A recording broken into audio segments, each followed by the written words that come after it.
Good evening once again. My name is Mike Davis, and I'm here to talk to you this evening about making use of experience, the learning conversation. And just to briefly say that the learning conversation is the model of feedback that emerged over a number of years in the life support community here in the UK, and was largely developed by Dr. Kate Denning, a colleague of mine, who's based down in Plymouth, and some of you may have come across her on similar life support courses. I'd particularly like to give a warm welcome to somebody who responded to the questions on the website this morning, who is logging in from Brazil. So welcome very much to our colleagues from the far distance. I'm assuming everybody else is pretty much UK based, but I'd be very interested to hear if there are others as well. Okay. Essentially, these are the contact bits of information. As Andrew said, there are going to be tweet opportunities during the course of the evening. If you're familiar with and happy with Twitter, please use it. I won't respond during the course of the evening because I can't manage too many things at the same time. But I will, if there are significant numbers, attempt to storify content and share that through the CPD.me website at some point in the not too distant future. You'll also notice there that there is my email address, and please don't hesitate to be in touch with me about any issues that emerge from this evening, and I will try to respond relatively quickly. Purpose of this evening. Essentially, we're looking to briefly explore feedback as a component of CME. To look how it developed from its relatively early days to through systems that emerged as a consequence of that largely, and what has happened in the most recent times. Generally, though, the main focus of the evening is thinking about the way in which we can develop a more conversational approach to giving feedback, which I think, on the basis of experience anyway, does seem to suggest it is more welcome by learners and actually delivers a more coherent and consistent message. If you've got any thoughts about what you expect from feedback, I'd like you to share those now in the comment box. So just write anything that occurs to you about what you want from feedback, possibly to also mention what you don't want. And if you've got a time as we're developing the argument over the next few minutes or so, things that you think that you need that you might not necessarily want also, because that can be possibly helpful and maybe surprising. Okay. Essentially, we see feedback as a corrective mechanism for the individual who wants to learn how to match behavior with intention. And those of you who saw my earlier talk on reflection and feedback will recall this particular cartoon. So we've got the guy standing on the chair, holding a pineapple, trying to get a signal on his laptop. And that is his solution. And it works well because he wasn't getting a good reception, but now he is. Now, the snag about his self-managed interpretation of solving that particular problem is that it leaves him standing on a chair with a pineapple in his hand, and obviously that isn't necessarily the best solution to the problem that he faces. So we're looking for ways in which feedback can contribute to better outcomes for people.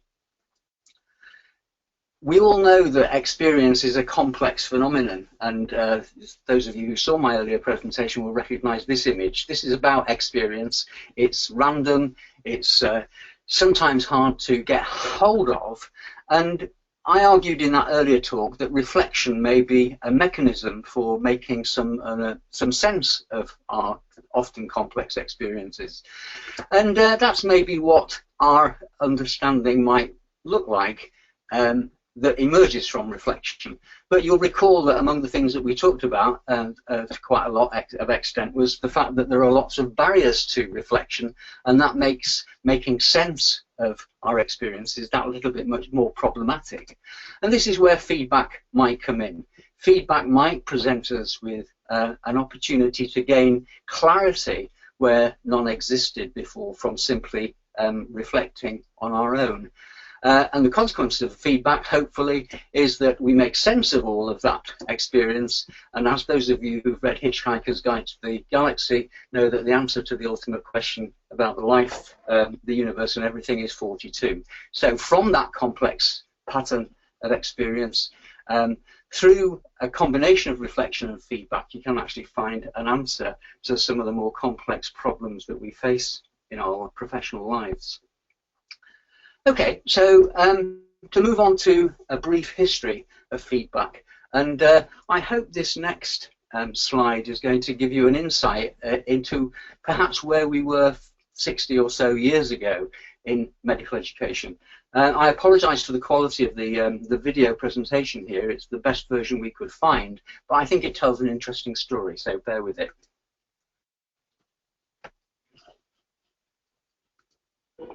I suppose you got another half dozen boring cholecystectomies today? Yes, sir. After last night, I feel like one myself. How about that gastrectomy I did yesterday? Not so well, sir. Oh, pity. Great pity. Morning, sister. Morning, sir. Everything ready? All ready, sir. Splendid.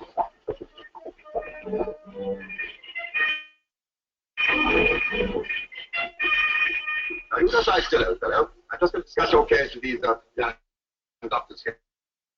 Yeah, take it to John's office, sister. You, examine his abdomen. Take that.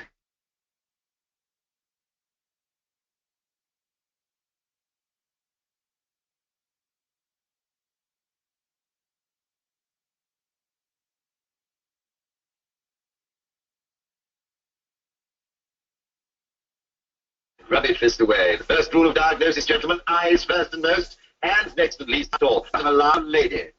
You found it? Yes, sir. Well, what is it? A lump. Well, what do you make of it? Is it kidney? Is it spleen? Is it liver? Is it dangerous? No, don't worry, my good man. You won't understand our medical talk. You, what do we...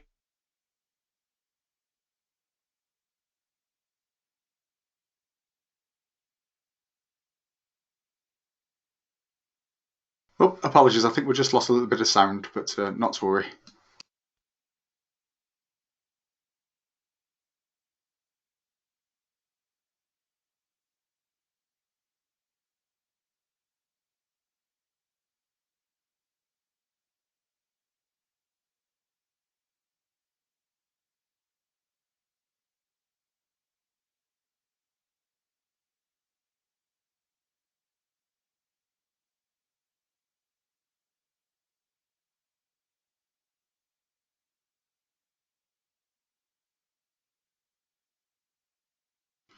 I think we lost a bit of sound there, Mike.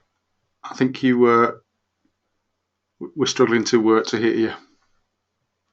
Here's Andrew either, so we haven't. Okay, so among the things that was going on in that short clip from the Doctor in the House some 60 odd years ago was Sir Lancelot Spratt, the figure that you can see in the middle of the picture there, is the senior doctor, and he's surrounded by a bunch of his juniors. And it's an investigation of a patient, obviously in bedside, and what is going on there is that Sir Lancelot Spratt is asking questions and getting responses from his learners. He, in fact, makes 27 utterances during the course of this short interlude, and all of the other people participating in the session manage only 7. He asks 14 questions, 13 of which demand one word or a short phrase answer, and one is slightly longer, the question being what are we going to do about it, is demanding a certain slightly different response. And I also want you to think about, if you could hear it, the nature of the feedback, and I think it's probably summed up best by the final bit of feedback to one of the students when his response to the answer is "blood, you numbskull." And I think this is the approach to giving learners feedback that was widely a feature of particularly doctors' education, but also that coming out into the rest of the health-related professions. It was aggressive, it was hostile, and it was characterized essentially by an approach that you might describe as being humiliating. That was what it was designed to do. The implication being that people would work very hard and do lots of preparation and careful thinking to avoid the situation where they were made to feel foolish by their instructor. Largely as a response to that sort of general climate, there was a development in the 1980s that became known as Pendletons Rules. And the Pendleton was a psychologist working with the Royal College of General Practitioners, and he came up with a model of feedback that has subsequently been described as being the sandwich approach. And this is by identifying, in the first instance, good practices, then identifying things that hadn't gone quite so well, the bad practices, and then finally reinforcing the students' positive self-regard by revisiting the positive things and possibly identifying those things that people needed to pay attention to if they were going to make improvements in future courses and future experiences. This, of course, was not a widespread feature in the early days, but it became a very dominant model of providing feedback, and I think it's one that you will have come across in a whole variety of contexts. The snag with it is that it's become somewhat platitudinous, and you do have this situation where you get things like "that was very good" or "tell me 3 good things," or silly questions like "how might you?" or "why did you?" The sort of questions that are very, very much thinking about how can I get through the next 5 minutes and give a little bit of feedback without having to engage the learner's attention too carefully. And I've got to say, in the situations where I've been working, I've heard some seriously bad examples of the use of the Pendleton approach. So what could we have as an alternative? Among the consequences of the sort of situation that I've just described are people who can possibly be responding by saying things like, "well, that was very interesting," but there are other people who are completely disinterested in the process, and they're thinking about their shopping list, or they're thinking about the shirt that the guy's wearing, or there might be somebody who's a bit more thoughtful who is saying something like, "I think what we need here is a learning conversation." And that's what I'm hoping to be able to move us towards next. Essentially, the reason that we need feedback is that we're not necessarily aware of everything that goes on in our experiences because of the limitations in our capacity to pay attention to everything. And what I want to do is to introduce you to something that you may have come across before, or you may not, and it's called the Johari window. And the Johari window, named incidentally after 2 psychologists called Joe and Harry, is a device that enables people to think about their experiences from some somewhat complex perspectives. So the first of these is what is called the open pane. What I should have said is that the 4 panes that you're going to see are the window that Johari was describing. So the open pane is that pane in which you know what's just taken place, and everybody else who's been observing or participating knows what's taken place. So that is visible to you, and it's visible to others. The next pane is the hidden pane, and this is visible to you but not visible to others, and it's those thought processes, for example, that are going through my head now as I sit here in my office describing these particular characteristics. And I want you to have a good look at that hidden pane and whether you can find something that is evidently not a coffee bean. I won't leave you dangling too long, because there it is. There's a slightly receding hairline and a very worried looking chap who's wondering why he's surrounded by all of these coffee beans, presumably. The next pane is the blind pane, and this is the pane where other people can see what's going on, but you can't. It's that situation where you're not aware of things, perhaps a piece of equipment not being there or not switched on or something of that nature. And these are the areas where it's extremely important to have other parties who are in a position to not be quite so heavily engaged in the process as you are at the time.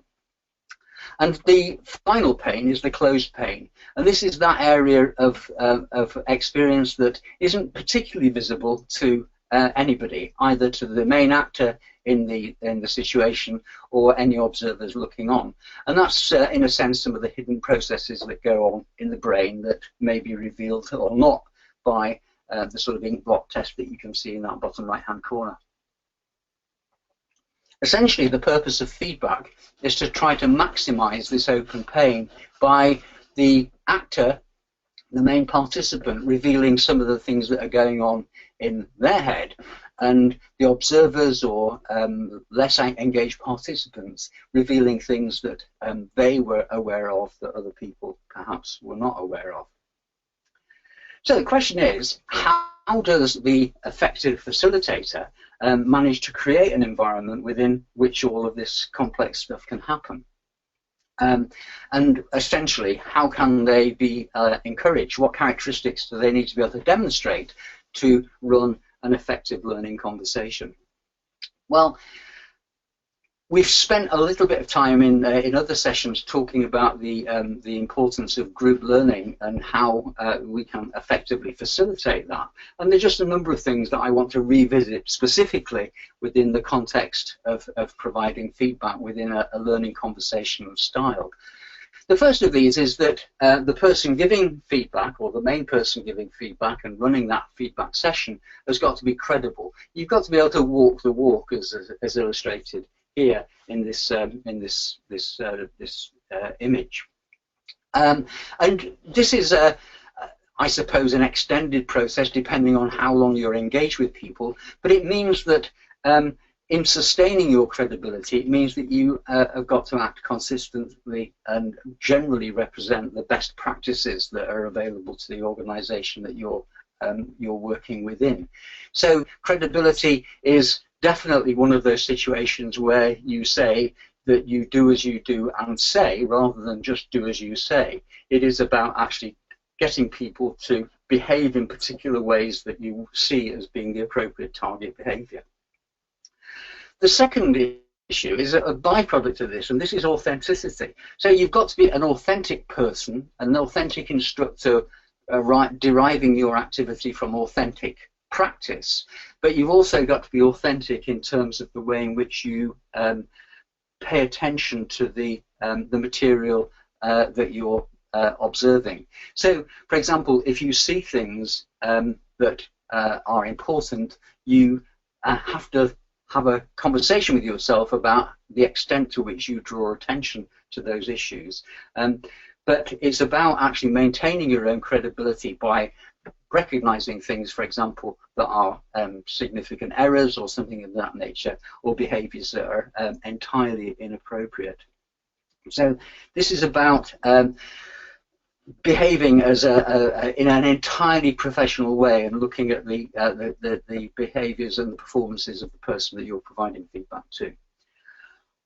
On the other hand, you've also got to be able to demonstrate a degree of empathy. You've got to have that capacity to recognize that the person that you're giving feedback is in a difficult and potentially challenging situation, and what you're looking to do is to recognize the nature of that challenge and to acknowledge the extent to which that they have managed to achieve a substantial performance, even though it may have limitations and not been as entirely as you would expect it to be.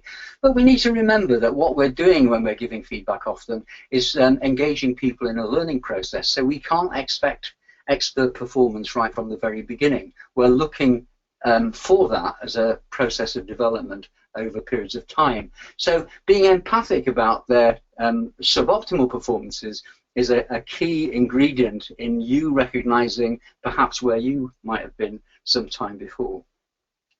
Essentially, all of these things lead to the notion of mutual dialogue, and this is about two or more people having a capacity to engage in a narrative about performance, exploring key issues that are possibly problematic, allowing the person who's receiving feedback in a sense, take the lead, and we'll be talking about how this actually manifests itself in a little while.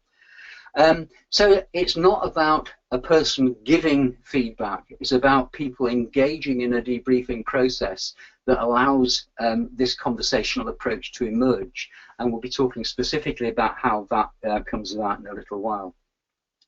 One of the key ingredients of that process, I think, is something that's represented not necessarily terribly clearly in this image here.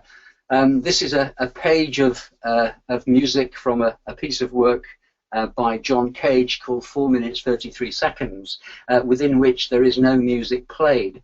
And what John Cage was arguing is that all of the noises that emerge in a concert hall where 433 is performed is the music that he wanted to record.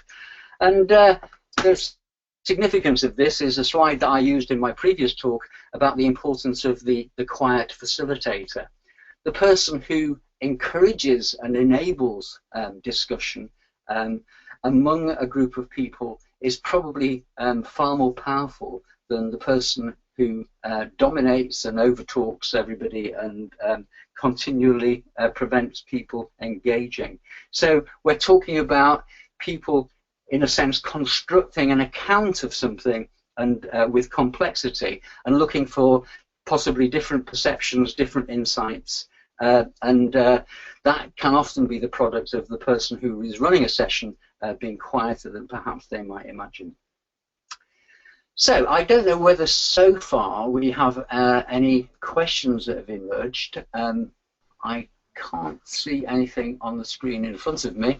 I don't know whether, Andrew, you've got anything that has emerged so far that you can see that I can't. Nothing at all, Mike. There's just someone who's thanking you for mentioning Brazil, but also someone who commented and just put the statements honestly, fairness, balance, relevance, and actionable. Yeah, that sounds great, actually.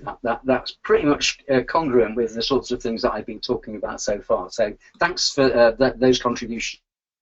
Hopefully we'll be revisiting some of those issues in a little while.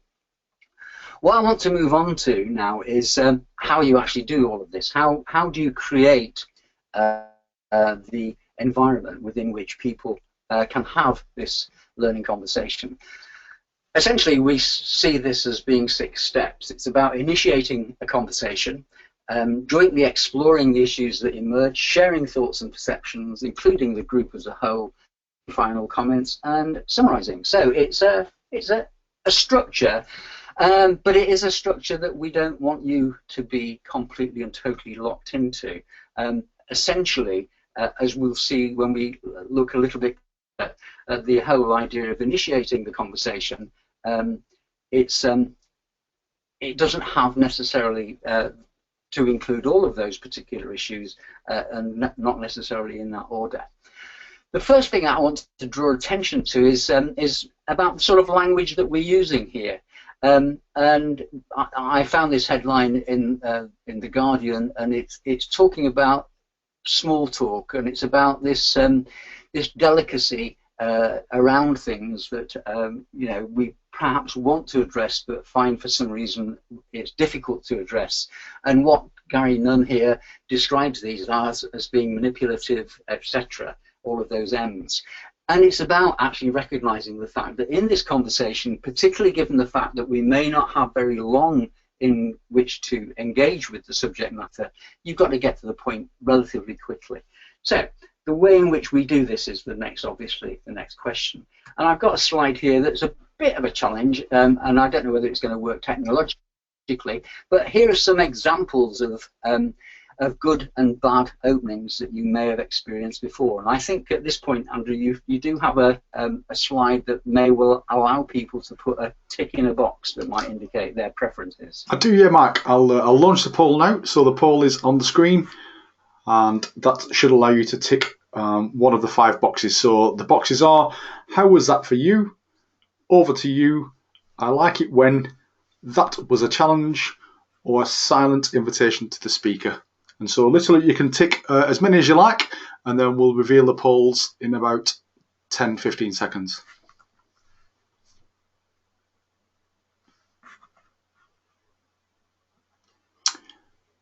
Okay.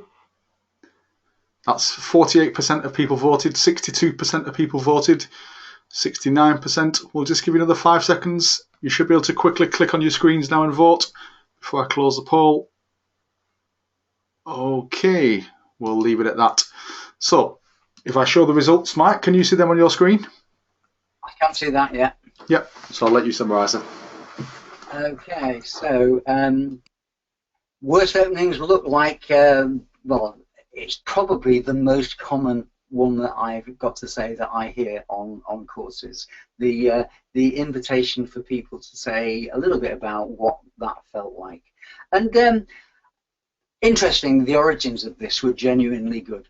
It was about actually recognizing the fact that people wanted to explore other people's perceptions. In other words, the person providing feedback wanted to get an insight into what people wanted to actually talk about and what they wanted to address.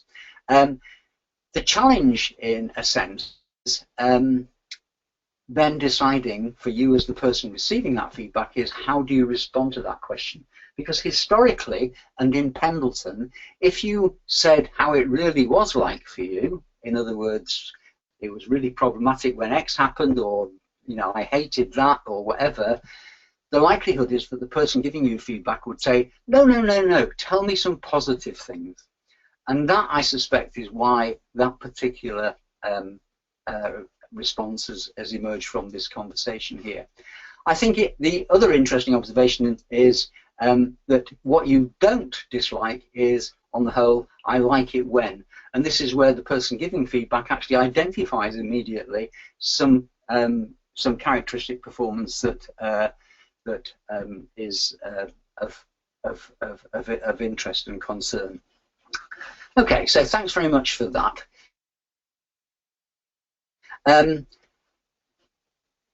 It's a challenge to work out how it is you're going to invite people to engage in the discussion. And I've included a couple of additional ones in, over and above the ones that you had opportunities to look at in the poll. The first of these is the invitation to applaud yourself. That was great, fantastic. That was a really good thing. I liked it when, you know, it's an extension of that particular thing. The one on the obverse of that is that was a challenge, and that's when you actually identify something that was self-evidently to everybody in the room, something that was possibly suboptimal in a way. And what you're doing is identifying that not as a failure, but as a challenge to the group as a whole to look for ways in which you can encourage people to explore that as a problem rather than as a blame, in a sense. You're not looking to say you were really poor there. What you're looking to say is there were some real challenges, some real difficulties there. Let's look at our collective wisdom to see whether we can solve this particular problem. The silent invitation to speak is it's not entire, it's non-verbal, but it's not you just sitting there looking at a person. It's gesturing, it's opening the you know, welcoming hand or something of that nature, and that sometimes can avoid a situation where if you're not entirely sure what you can say to get the conversation going, it does work. It does have the capacity.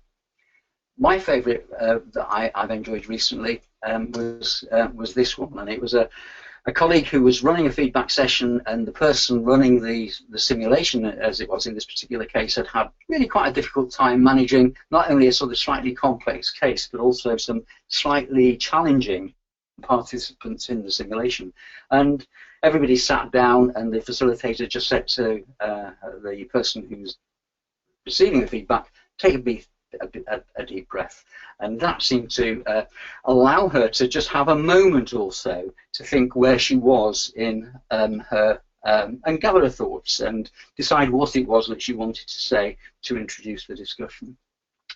Essentially, at its heart, there is a clear implication that you're focusing in some settings on the one person that has been taking perhaps the lead responsibility for a particular course of action. Or it may have been acting in a solitary capacity if you're the only practitioner who's available to manage a particular situation. For example, on a ward, if you find somebody collapsed or something of that nature. So the focus on the individual is an important ingredient. and it's something that you need to keep at the back of your mind, that they are the key participant. It may, however, be that you're actually providing feedback to a team as a whole, and in which case the focus is obviously slightly different. But what your focus there is rather than on individuals' contributions to the team performance, you're looking at the way in which the team had actually functioned and identifying features of team behaviour that perhaps are more illustrative of the challenges that you want to explore. Once you've identified what it is that's going to be the subject of the discussion, is we're then moving towards the idea of exploring the issues, and this may well be a situation where the person does a considerable amount of talking, and the key ingredient of that considerable amount of talking is that this is where you show your demonstration of active listening. You do have to pay very, very careful attention to what is being said, and you can't be checking your email or gazing about or thinking about planning for your next session. You've actually got to pay very careful attention to what people are focusing on.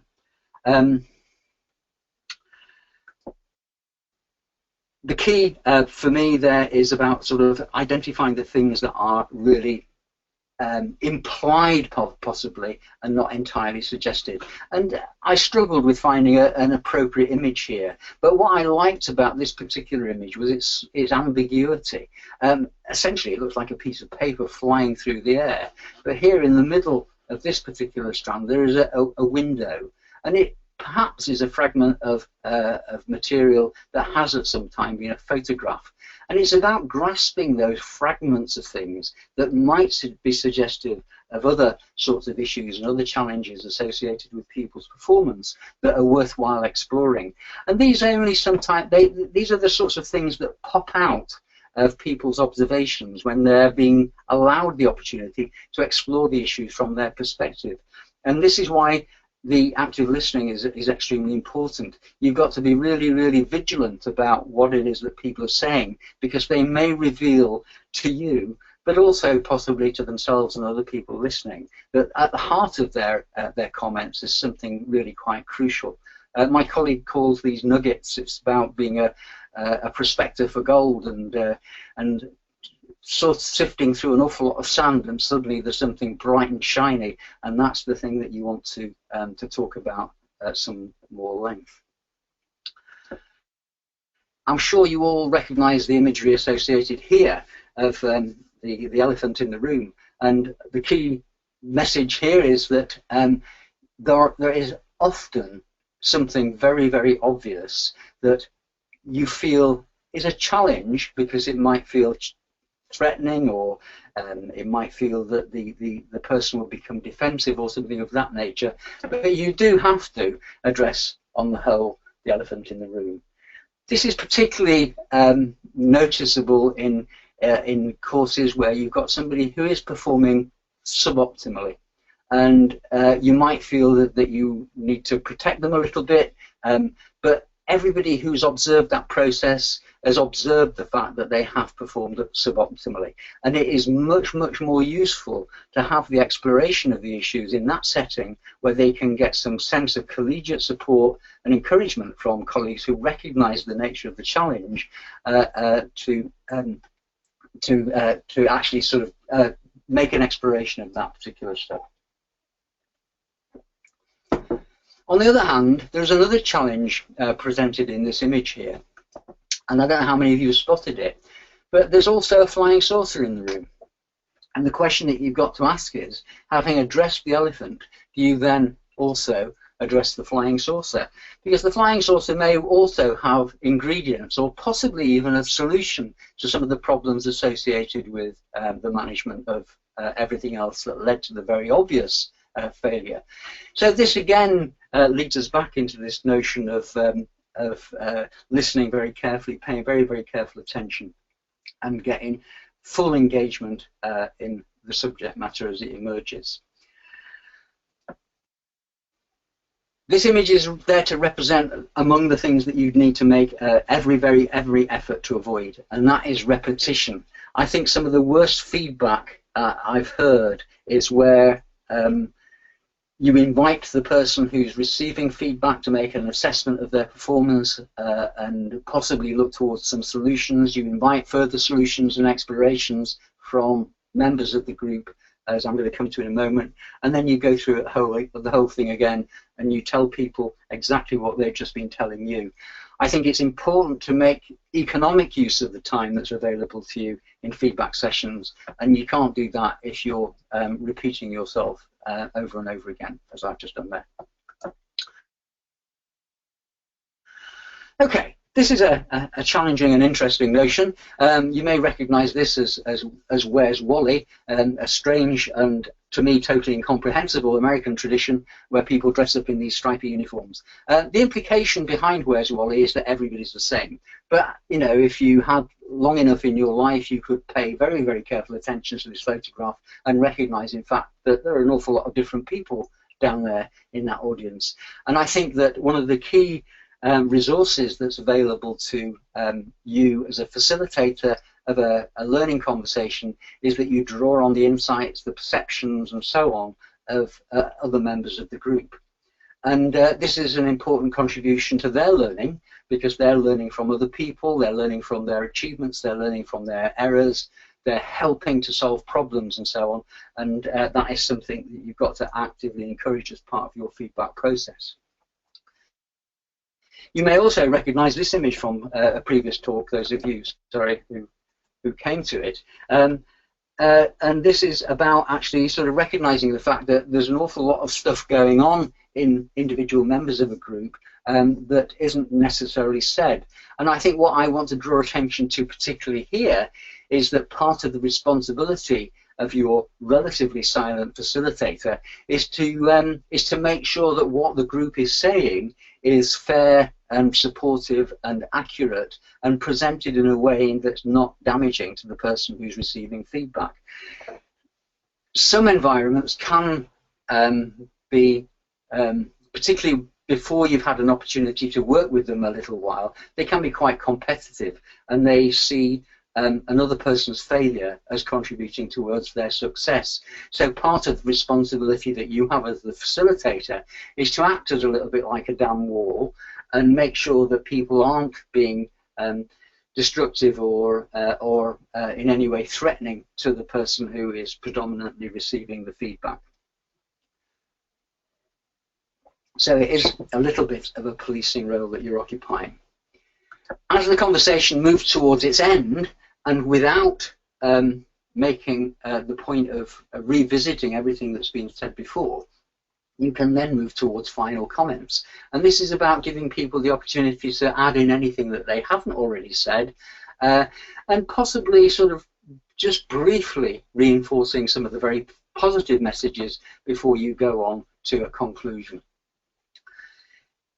As I move towards summary and giving an opportunity for some discussion and questions, I just want to revisit the slide that I presented some time ago, and it's about this notion of learning being a continuing reconstruction of experience, and the process of spending time doing feedback, I think, is an extremely important one if we're going to take full advantage of the experiences that we have in our professional lives.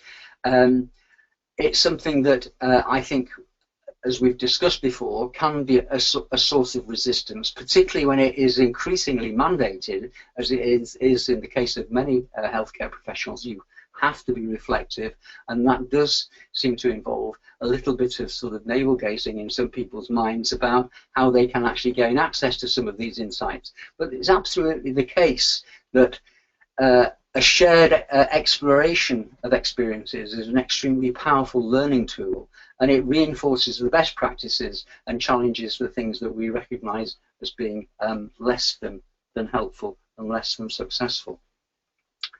So we've reached the point at which I will be happy to take any questions, either textually or using the microphone facilities. So, okay, I don't think we've got any questions up to now, Mike, written, but if you do want to ask some questions, you can type them into the question box and Mike will be happy to answer them. Alternatively, if you pop your hand up and you have a microphone attached to your computer, then you can ask Mike a question live, and we'll open you up to have a conversation.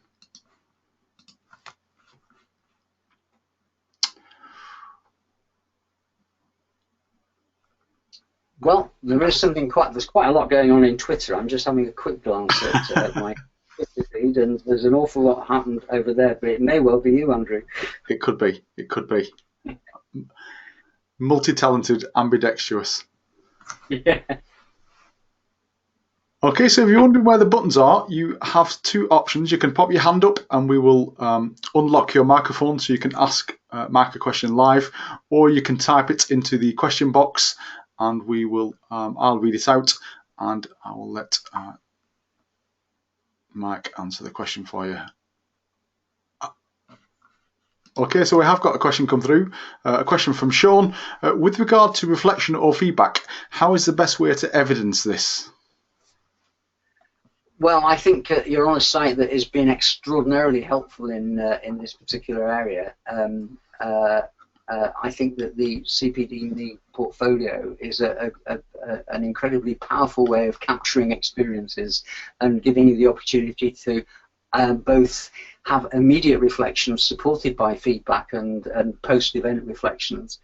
So it is that sort of device that allows you to get hold of that. And I've got to say, I'm actively exploring this within the context of training programs that I'm involved in, that we would use a version of the CPD portfolio to immediately capture the consequences of a recent experience and the follow-up discussions that take place.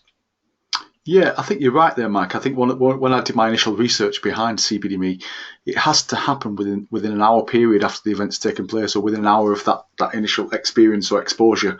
And so I think the access to it via, for example, as we've discussed, the ability to open up the mobile app and dictate your reflection into it, which then instantly turns it into a text version, and then the recording has happened. Yeah. And that would include other people's observations, that you're reflecting on as well. And I think that's an incredibly powerful thing.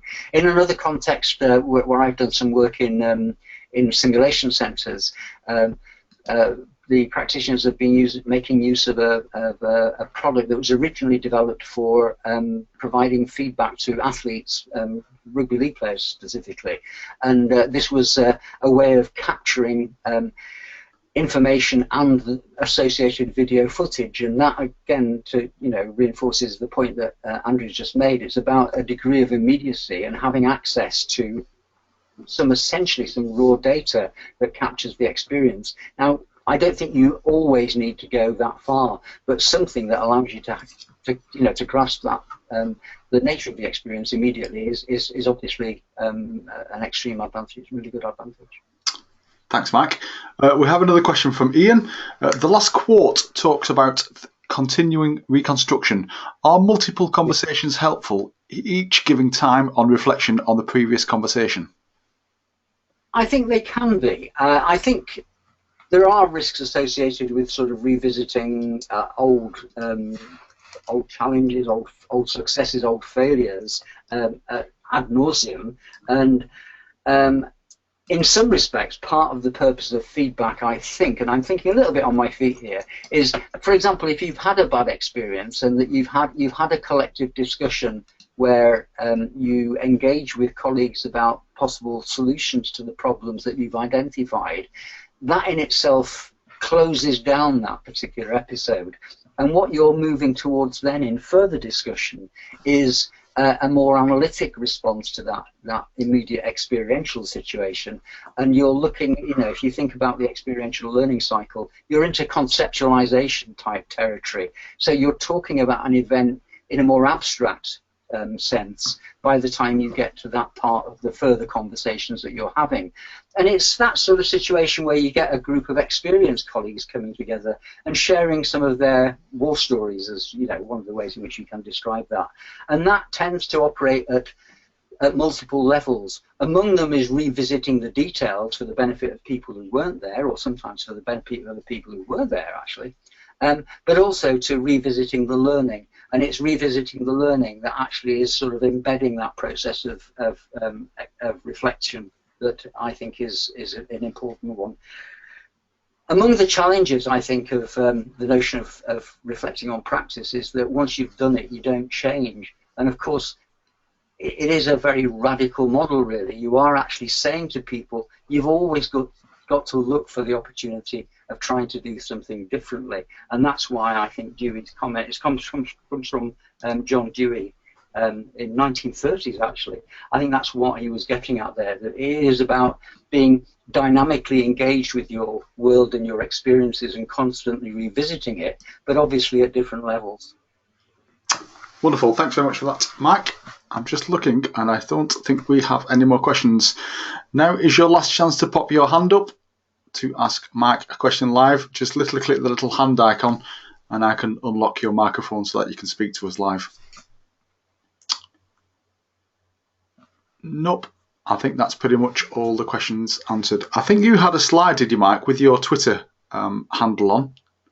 I did. I can go back to that if you bear with me a second. It might be just worthwhile popping that up, just so that if anybody does have any questions, you can either email them over to Mike or is it tweet him or Twitter him? my Twitter handle, and that said, it's #LCon, learning conversation, LCon, just to sort of possibly help track any additional comments down. And as I said earlier, any email comments or questions, I'd be happy to respond to. There is just one question come through, and that's from Ian. Is there a reference or source for the Johari window, please? I did find one on Twitter that I posted out.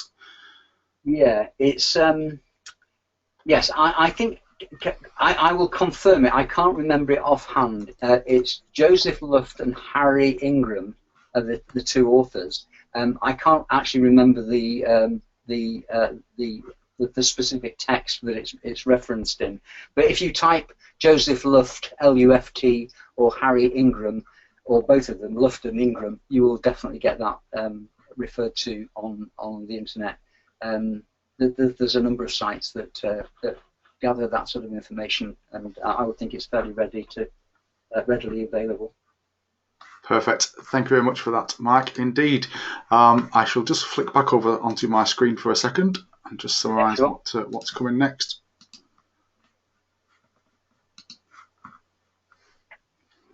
Okay, so again, just for those people who have attended tonight, you will get an email copy of a certificate come through to you, and also a link to the recording. What I've also done as well, if I quickly jump over onto the web version of tonight's webinar, if I can quickly show you, hopefully this works. So you should be able to see my screen there. If you scroll down to the bottom of the webinar, the video that didn't play too well earlier, I've put the link to that at the bottom of Mike's webinar registration page.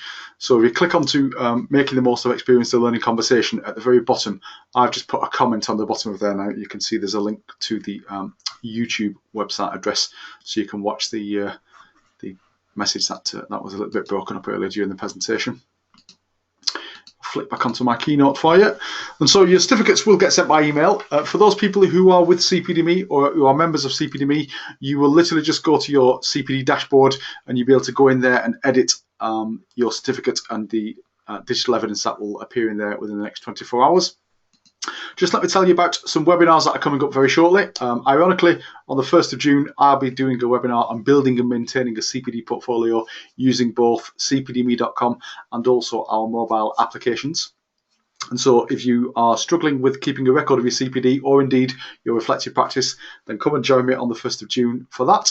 And then on the 27th of July, 2016, we have Amanda Mansfield, who's a consultant midwife, who's going to discuss how to manage a cord prolapse. And again, Amanda, on the 22nd of June, I have no idea why them slides are backwards, but hey, is going to discuss the feet are coming first. So she's going to discuss how you would manage a breech birth, and that again is also free to register. To find out what webinars are available, we do try to have about 3 each month. Just simply log on to cpdme.com/webinar, or just Google search CPDME webinar, and you'll be able to see what's coming in the upcoming months. I think that's pretty much it, Mike. I think we don't appear to have any more questions. And so, okay, I'd just like to say thank you very much indeed for your invitation once more, and to thanks to the audience for their engagement, and also to a quick wave to a colleague I met some years ago from Denmark, Sandra Viggers. Thanks very much for your message. I've just picked that up, and I'm sorry I missed it earlier. thank you very much, Mark, indeed. All that leaves me to say, ladies and gents, is thank you very much for spending this evening with us, and good night. Thank you.